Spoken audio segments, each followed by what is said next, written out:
Hank Eder, who runs a full service digital agency. And today we're going to be talking about digital marketing and websites and who knows what else. And I can't wait to get into this conversation. Welcome to Sales Made Easy, a podcast for business and personal growth. Join Harry Spate as he hosts sales experts and business owners who share their journeys of personal growth and business success. Now, here's your host, Harry. Hank Eder, welcome to the Sales Made Easy podcast, sir. What is the good word? Thank you. Thank you so much, Harry. It's a pleasure to be here with you today. And I like the notion of sales made easy because I think at some point during what we're going to discuss today, we'll talk about how your websites, for example, can be more than just your digital calling card and can actually start drawing some people towards you. Nice. Well, that is a great place to start. I think probably anyone who has a business probably has a website and they might want to review it periodically. So what are some of the things they should be looking for, Hank? Well, one of the first things that they should be looking for is that way up in the beginning of their website, is it reaching out to who their customer is? And is it presenting the customer's problem or the main pain point in a solution-driven way and in a way that makes customer feel like they would be the hero if they took this approach? You know, so many people, so many sites are me, I help. You've seen that before. I help businesses do blah, blah, blah. People aren't looking for that. They're not looking for features. They're looking for benefits. What's the benefit to your customer? If you get your target audience pain point out there in the beginning with a solution-driven approach, you're going to start really getting much more attention paid to your website. You've got to grab them in the first 5 seconds when they get on your site. And if you don't, they're off somewhere else. You know, attention spans are very fickle these days. Yeah, I mean, that's amazing. But I heard or read something one time over the past couple of years where you have this really short window when people stumble across your site. And if they can't figure out what you do in just really a couple of winks of your eye, they're going to be going elsewhere. So is that one of the things that you see as kind of a pretty big problem for people? Yes, it is. And not only getting across what you do very quickly, but this is even more important for the customer. What's in it for me? They need to see that very quickly.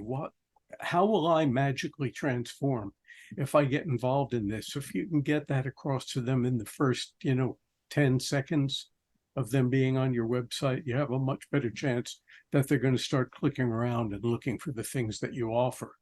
Yeah. So it's not.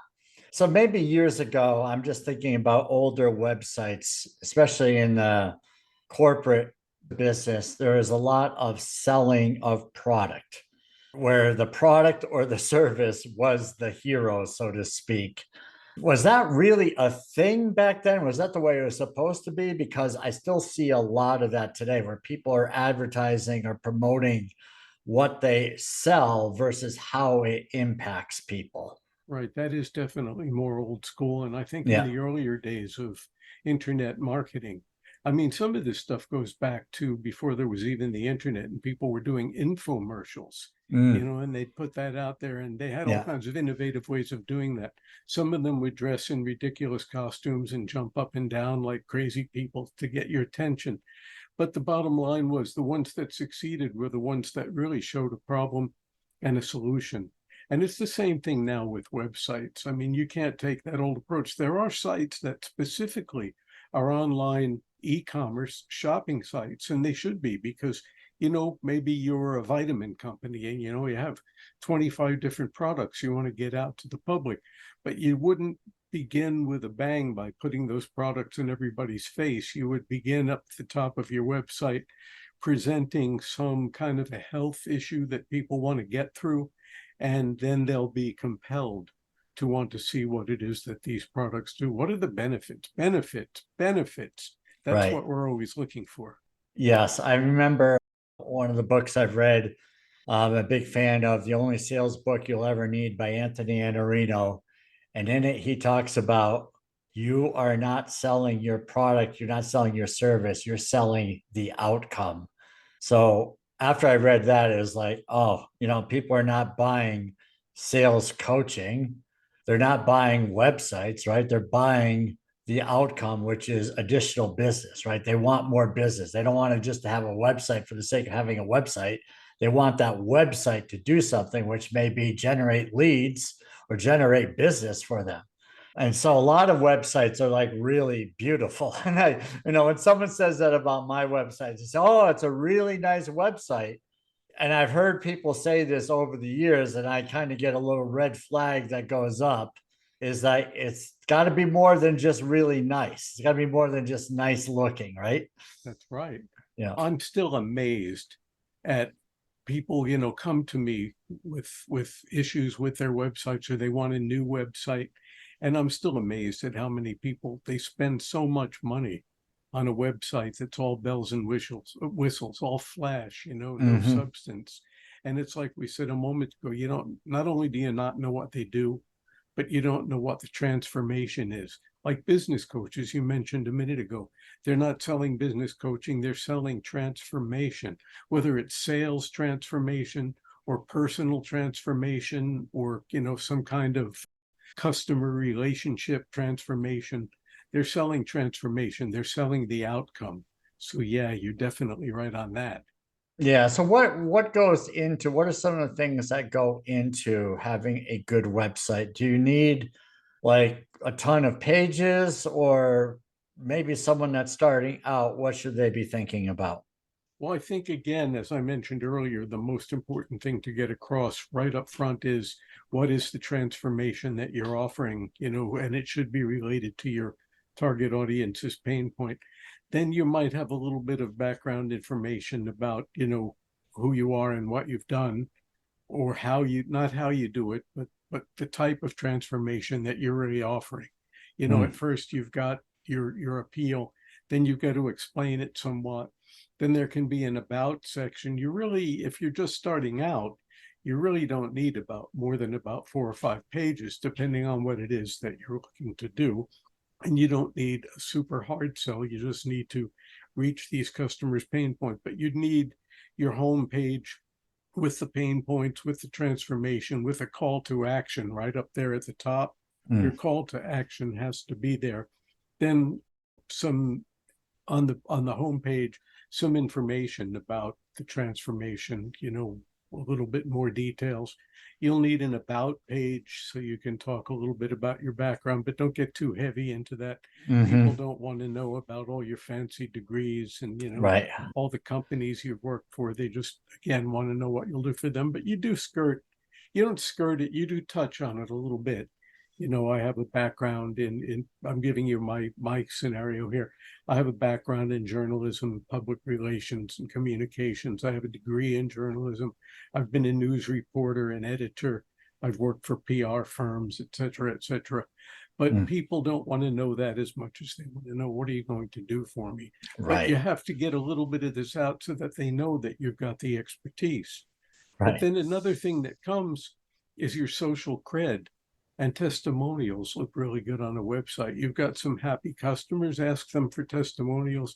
Get the testimonials with their name, their company, even their picture if possible, so that people know that this is real. And Nice. of course, you need a contact page. And if you have anything at all that you're selling, you need some kind of a shop page. Maybe you only have one product.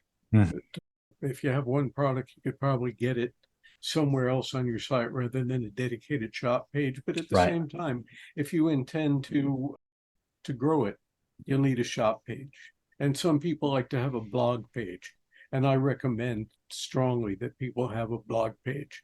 And if you're building in WordPress, it's really easy to set up a blog page. You just set up the blog page, designate it as the posts page. And every time you post a new post, it will go there.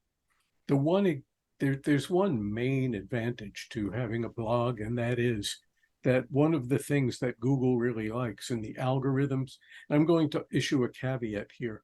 If anybody ever tells you they know, they understand, they have a full grasp on the Google algorithms, just turn around and run screaming into the night because they're Okay. lying to you. But one thing that they do really like, and everybody knows this one, is they like new content. New Okay. content keeps your website fresh. And the best way to have new content is to have a blog page and regularly put in a blog. If you can blog even once a week, that's a good thing. If not, try to blog twice a month. Hmm. You know, it tells the algorithms that this is an active website. It's not just sitting there dormant. Wow, that's really good. So trying to figure out how Google rates your website, and there's a lot probably like trying to figure out how LinkedIn works with your views and Yeah, everything exactly. else, right? Like, so yeah, they're keeping these things a mystery from us. So I wonder why that is. I guess everybody would do it. Yeah. So Hank, when it comes to like working with you and someone says, I've already got a website, and you're having a conversation with them, are there things that you see? I guess where I'm coming from is, how do you bring up that their website isn't really any good or that they've got issues? How do you bring that up tactfully? Well, one of the things, you know, I research the people that are going to have a meeting with me, unless they come on real suddenly. And I don't, you know, I don't know. Sometimes somebody will call me on the phone, and I still do take phone calls and look for potential customers. But if someone, you know, books my calendar because they've met me at a networking meeting, let's say, I will research them. I'll see who they are, what they do. I'll look at their website, and if their website is terrible, I'm not going to come right out and say, hey, you know, man, that's one of the worst pieces of junk I've ever seen, because that's going to turn them off. But, Right. you know, we have a mutual friend and in some ways a mentor who tells us, you know, don't give unsolicited advice, but if you ask somebody in a call, may I make some suggestions? 9 out of 10 times they're going to say yes. And now you're not giving unsolicited advice. So I would tell them things like, you know, I've looked over your website. I looked over it for 15 minutes and I still can't really figure out the core of what you do. So we need to get that up to the front. And, you know, this website is old and kind of antiquated. And I would recommend we either do a redo of it with the shell, or we just start from scratch and build you a good, effective, modern website, you know, with built-in SEO and all of those things. And with it, what I talked about before, the branded messaging, because that's a package that comes as a Mm-hmm. package. And when you can get that package all in one place, you know, people have to go to a copywriter to get their copy. Yeah. They have to go to a logo designer to get their logo. They go somewhere else, maybe to have it all tied together into a brand book. Then they hire a web designer to do the website. And then they have to try to pull all those elements together. And what I offer is that when you come to me as a full service digital agency, I have all those things under one roof, and I Nice. will coordinate all that for you. I have a team of experts who does all of these things. Yeah. I mean, there's some, if you want your website, I mean, when I say stand out, when what makes it stand out in your eyes where someone isn't breaking the bank? You mean like substance over style kind of thing? Yeah. I mean, so everyone wants their website to stand out, right? To capture attention. So I'm kind of viewing it as the billboard on the highway that captures your attention. Okay. And I used to drive south from Virginia to Florida a lot, and there was like 100 billboards for south of the border. I And remember those that. things, oh, they just drove me crazy. But anyway, let's what goes into, should a website stand out, so to speak, or am I even using the wrong term here? It should be beautiful. Like you say, your website's beautiful. It should be beautiful. But again, like we mentioned earlier, the first thing that grabs them by the stones, so to speak, is that appeal to their emotion. People buy based on emotional reasons. They don't buy because you've outlined a whole bunch of features that you're trying to convince them that yours is better than somebody else's. You reach them through emotions. You Mm, reach them through promising an outcome, but make sure you can deliver that right. outcome. Right. And that's what's going to make your website stand out from the rest. They might look at the websites of 100 coaches, even sales coaches. They might Hmm. look at the websites of 100 sales coaches. But if your website says you're going to get them so comfortable with the prospect of selling in this particular way that it will erase all of their fear of selling, I think you're going to win a lot of converts there. Yeah, nice. I mean, just replay what you just said because I like how that sounded. It's very nice. There you go. Yeah, it's good stuff, Hank. What else? So you mentioned like the blogging, and that has value to it because it keeps the website fresh. How much of an expert does somebody need to be in SEO, would you say, who is, kind of starting out in business? Is that, where's the level of importance on that? Well, they don't have to be total experts on it. They should learn how to find their keywords in their industry. They Hmm. should know how to do a keyword search. There's search tools right at the top of my head. I'm not remembering the names of them, but if you looked up free keyword search tools, you would find that on the internet, and you can look up your industry and find those things.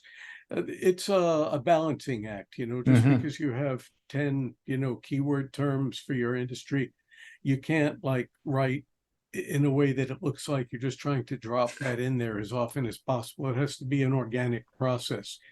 Another thing is that, we talk about wearing all the hats. I wear a lot of hats, and my wife Yep. says I look funny in most of them, but you can't wear all the hats. So when it comes to things like blogging, there are business owners that are incredible, brilliant business owners. They do their business. They know it inside out. It's like, second nature to them.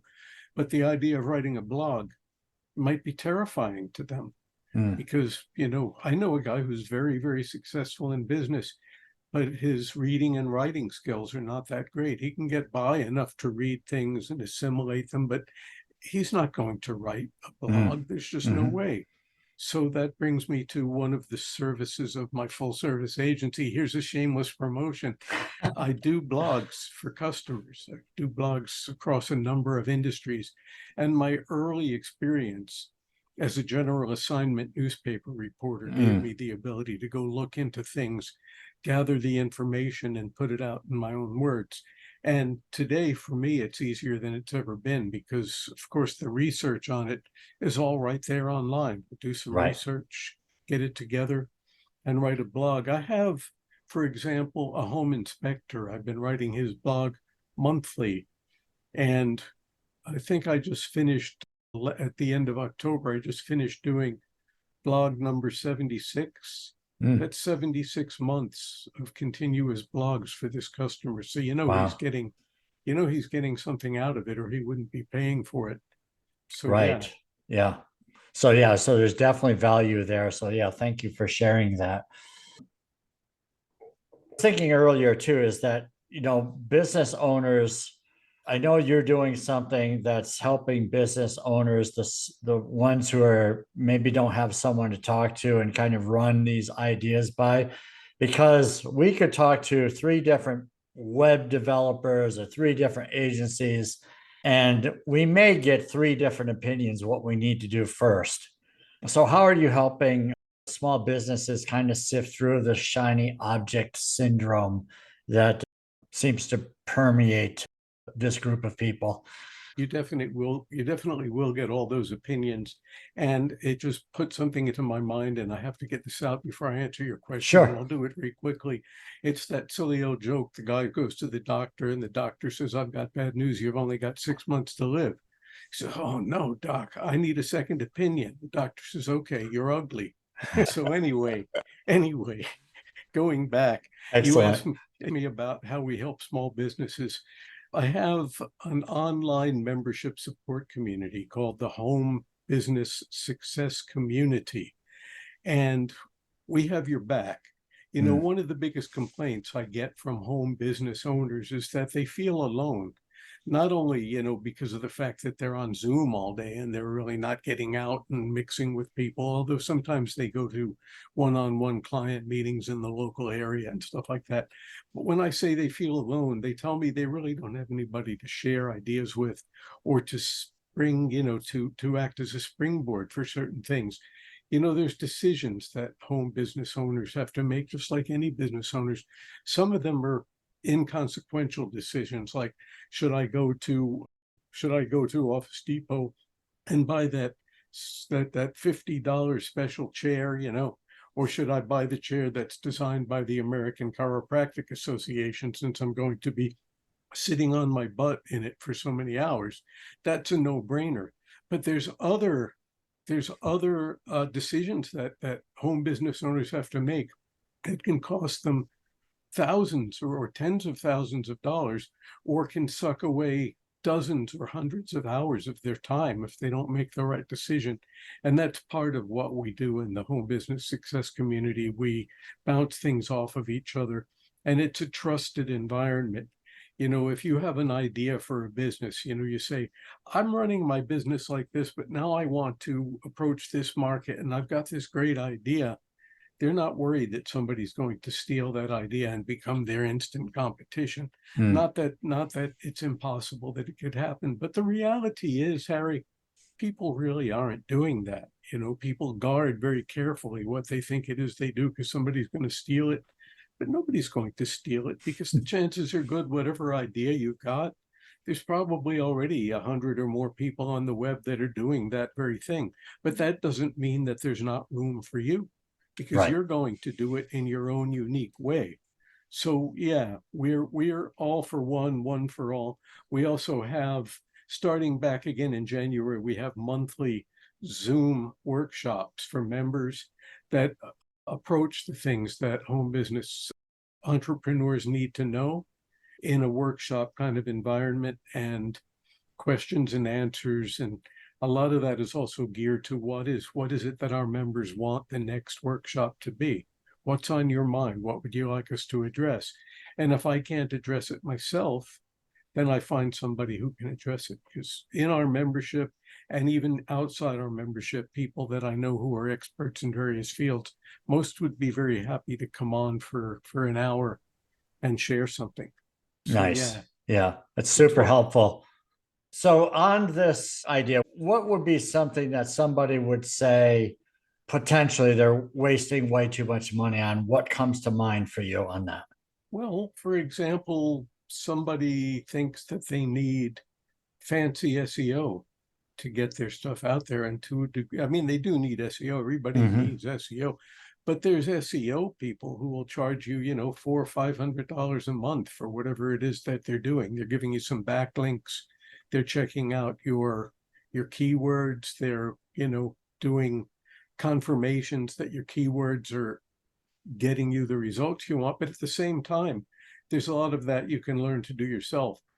And one thing that I do recommend for home business owners is use the incredible free resource of Google My Business. Because once you Mm. get that going, you've got something that really puts you at an advantage in the Google search engines. Because why? It's a Google product, Google My Business. It puts you on Google Maps. It gives you a page where you can share things. And just like other things, like your site, you need to make changes to your Google business. And you can do that by posting photographs with captions, that are little gems, that are jewels, for your target audience.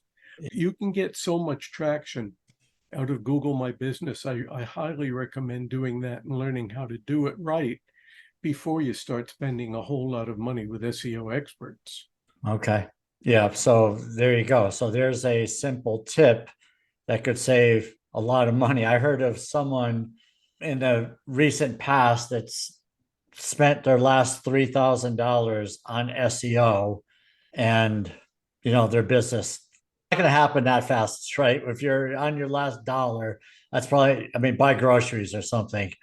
be careful where you spend the thousands of dollars, and having a community where you can bounce an idea off of somebody may help you, because we get caught up by the advertisement, someone making a promise on video saying this is exactly what you need. We get bombarded by with those as wherever we turn on social media, and we can fall for it, right? I've fallen for it, and you can't get the money back. I mean, you can you can earn it, but it doesn't come back. There's not like a really return policy on programs and software, right? That's right. I just want to bring up, I know some folks locally. One guy started this whole idea, and it's mostly in Western North Carolina and Tennessee, and now it's moving into Virginia. Eventually he'll have it in a lot of places, but he calls it Incredible Towns. And on Incredible Towns, he sells different packages, and they tell you that 90% or more of their customers do end up on page one of Google search engines. Do they promise it? No. And they go out and say, we're not going to promise. If someone comes to you and said, I'm going to get you on page one of Google in 1 month, he's lying to you, because there's no way that he can or she can. Yeah, they can't guarantee that. But this group has a really good plan that gets people on page one of the Google search engines, but it's not strictly SEO. It's also a directory where people can go and see your services, and you have you can get on their calendars, you can do announcements and stuff through them. They have business networking meetings in their area. It's a good place. Yeah. But the reason I brought it up is because they're the first ones to tell you, I'm not going to promise you that you're going to be on page one of Google in a month, in 6 months. You probably will, but I can't promise that. And if someone promises it to you, run from them. Yeah. Because, they're going to charge you a lot of money, and they're probably not telling you the truth. Yeah. Interesting. All right, Hank. So you provide a ton of value here today in a short 30 minutes. I love the idea of your community helping us with the website, and making sure that we're solving somebody's problem, and we're showing the transformation from where they are to where they're going to be, and talking to that person. I got to ask, there's one other question that came to mind, and when you mentioned about carrying your brand throughout your messaging on social media as well. And I'm curious, what did you mean by that, as far as taking your brand on social media and having it consistent from website and throughout? Well, whatever is your emotional appeal, whatever is your promise of transformation, that's your customer's pain point, that has to be first and foremost across all of your social networks, for example. And that's the first thing that's first and foremost on your website. And it's first and foremost on any writing that you do. So it all has to be coordinated. And then, your brand needs to be consistent in your descriptions on social media, for example. Basically use the same description across each platform, use the same picture, use your logo, use your brand colors. Usually, if you have a carefully designed brand, you have more than just a logo. You've got brand colors that go along with that, and be consistent across everywhere that you go, because whenever anybody sees you, you want them to have that same impression. And never say on social media, like on LinkedIn, never say that dreaded, I help businesses, blah, blah, blah. Just don't. And what's so wrong with the help word? Why is that? Is it just because it's overused? Well, it is overused, but it's also focusing. The first thing they're seeing is focusing on me. Yeah. Okay. The I word. Yeah. Yeah. Rather than focusing on the customer and solving the problem. Beautiful. Sell the transformation. Yeah. So good. Outstanding. And so, Hank, is this URL, is it easy to remember, or is it something that we were going to write down in the show notes as well? You mean for the home business success? Yeah. That's just tinyurl.com. tinyurl.com/home-biz, B-I-Z. Okay. And put it in the show notes anyway. Yeah, beautiful. And you'll put my other contact information. Yeah, of course. Yeah. Very good. Find Hank. He is a gem salt of the earth type of guy, and I highly recommend him. That the conversation will be valuable. So great stuff, Hank Eder. Thanks for joining me on the Sales Made Easy podcast, my friend. Thank you, Harry. Thank you for listening to Sales Made Easy. If you found value in our conversations, please subscribe and leave a review. Our goal is to provide practical strategies for growing your business while staying true to your values. Remember, success in sales is about serving your clients. Serve first, and the selling will follow. We'll be back soon with more insights and inspiration. Until then, keep serving and providing value to others. Good things will happen.